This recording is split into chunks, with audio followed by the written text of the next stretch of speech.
It really feels like we're watching a complete breakdown of the education system in real time. When you hear teacher after teacher saying, "I'm in fight or flight all day. I'm mourning my dream. My body is saying no more." That's not just people being dramatic.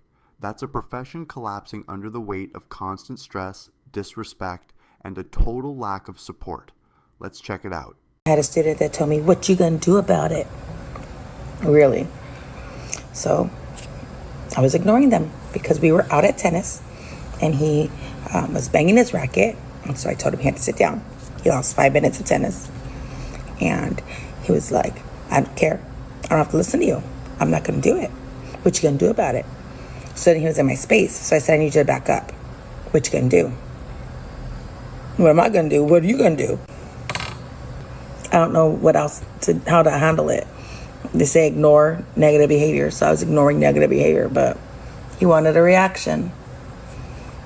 But now my anxiety is a little high and my nerves are a little fried, but he wanted a reaction. I was trying not to give him one. Well, guys, I made it a week and I asked to put my resignation in.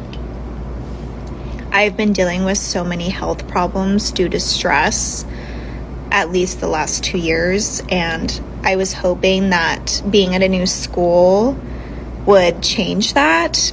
And day 3, I was in urgent care because I thought, doesn't matter what I thought, but it all came down to chronic stress.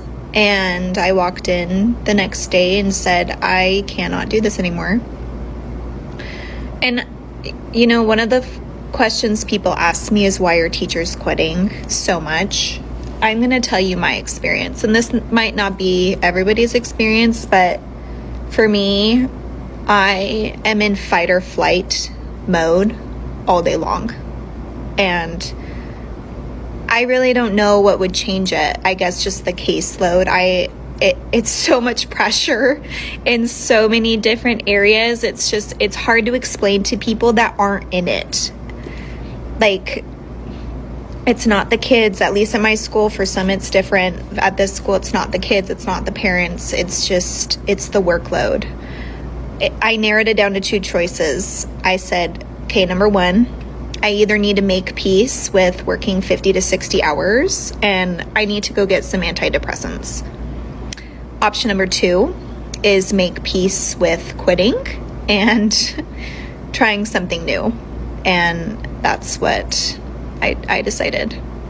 And it just sucks because obviously I went to school for this. Like, this was my dream. So not only am I mourning this job, I'm mourning my dream. Like, I thought this was going to be it for me.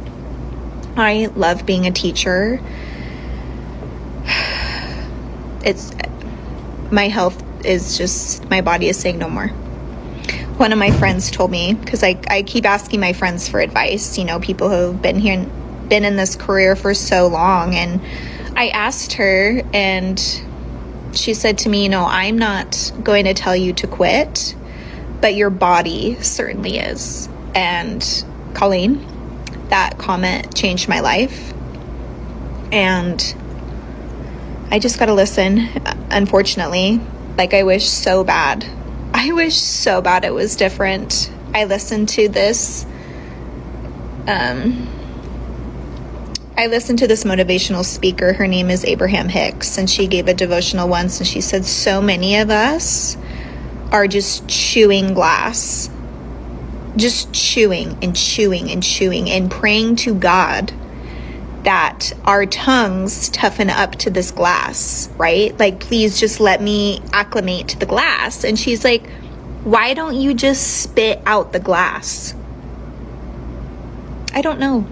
It's just hard. It's scary. It's hard. I have no idea. What I'm going to do.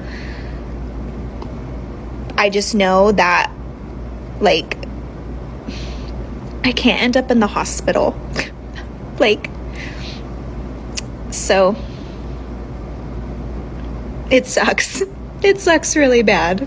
I'm a high school teacher. It is 4 weeks into the school year with students, and I am at my limit already. I am at my limit with being talked to and demanded at so disrespectfully, interrupted constantly, repeating myself countless times. This year feels worse. This year feels worse than the last 5 years I've taught. I don't know if anyone else feels that way, but I feel like I've seen so many teachers make videos where we are all ringing the alarm saying, this is bad. This year is not good.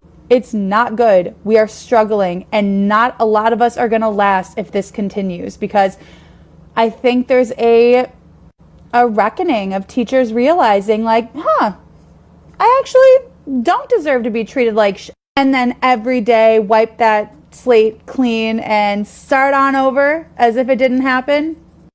I teach high schoolers. I see it from videos of elementary school teachers and middle school teachers. I don't know when, as a society, we're going to wake up and say, our system is failing. Our students don't have basic respect or human decency. Teachers are done. What really stands out to me is that it's not just one thing. It's the student behavior, it's the parents, it's the admin, it's the constant interruptions, the paperwork, the impossible expectations. You have teachers being cussed out, mocked, threatened, filmed on phones, and then when they ask for help, they're basically told to just manage it and love them through it. There are almost no real consequences anymore, and the teachers are the ones absorbing all of that abuse, mentally, emotionally, physically, and then on top of that, they're expected to be therapists, social workers, babysitters, curriculum writers, and data clerks, all while getting blamed when kids don't perform. I have to speak to, as a teacher of 24 years, this being my last year, I'm retiring. I'm done, and I'm done because of one word: parents. And I am going to speak for teachers who can't speak because they're still in the profession. Education has changed so much that it is unbearable, and that's why there's a teacher shortage. I have seen education change in 24 years, and it hasn't changed for the better. And a lot of it has to do with parenting or lack thereof. Parents, when you send your child to school, they need pens, they need pencils. If they don't have them, please ask me or ask the school. Parents, when you send your children to school, yes, they do need their books. Yes, they do need a notebook. If they do not have any of those things, please ask your teacher or please ask the school. Bottom line is this: teachers are not just teachers. The amount of time that I spend teaching is, let's see, if I'm lucky, maybe 20 minutes within a class period. There's so much other stuff going on every minute, every second of the class period. It starts off as soon as the kids come in the room. There's always self-regulation that I have to do. There's always redirection that I have to do. There's always repeating the same information, even though it's written on the overhead, even though it's clearly spelled as clear as it can be in the written language. Step 1, step 2, step 3, step 4. And even after I ask for clarifying questions, which I don't get any, there are kids who are constantly coming in late, which disrupts the classroom. The phone is ringing because a child needs to go to see the counselor because they are dealing with whatever issues. I get that, and I understand it happens. There are interruptions because a child is leaving because the parents are taking the child out of school to go somewhere. There are interruptions in the day because I have to fill out an independent contract for a child who's going away for a month to Italy or to India. So that means I have to make special lesson plans for that child, which they don't do, by the way. There are interruptions when you have the counselors coming into the classroom and asking to take out a certain student. There are interruptions in the classroom because there are so many students with special needs, and again, I am not faulting them for that. All I'm telling you is that a lot of extra energy goes into students who have special needs. And I'm the only person in the room. There isn't a teacher's aide. There isn't another special ed person in here with me. And I have 33 to 34 students. The interruptions are insurmountable. So trying to teach is virtually impossible. We as teachers have become babysitters. And all we do is we're putting out fires every 2 to 3 minutes. And that's not an over-exaggeration. That is the truth. So, that and many other reasons, I'm retiring after 24 years. I have had it. I can no longer deal with the new type of parent and the new type of child that is a product of the parent that I am trying to teach. Many of these kids do not care. And they don't care because their parents don't care. And if their parents care, then I guess I would see kids that care. But I don't.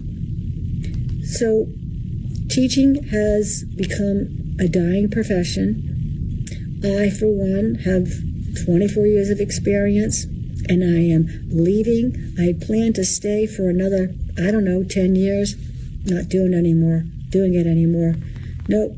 So another experienced teacher bites the dust. I'm a former teacher, and here's the real reason why teachers are quitting and or not mentally well. I'm sure you're thinking parents and admin, and some even say the kids. And those are all part of it, but that's not the root. This is the root. The root is that teachers don't have control anymore. One of the big differences between a good teacher and a bad teacher is a good teacher has control of their classroom. Bad teacher, it's crazy, chaos. A good teacher feels like they have control, feels like they have everything going on, feels like everything's going well. But because of the current dynamics, there's a lot of teachers out there, great teachers who have been doing it for years, who now since COVID has slowly had their control stripped away by admin not allowing them to have free reign in their classroom, and parents that are no longer supportive and in most cases are combative to anything that they want to do. So the way I view it is teachers are in a straitjacket. Like imagine a teacher in a classroom with a straitjacket on. It's like, can somebody get me that?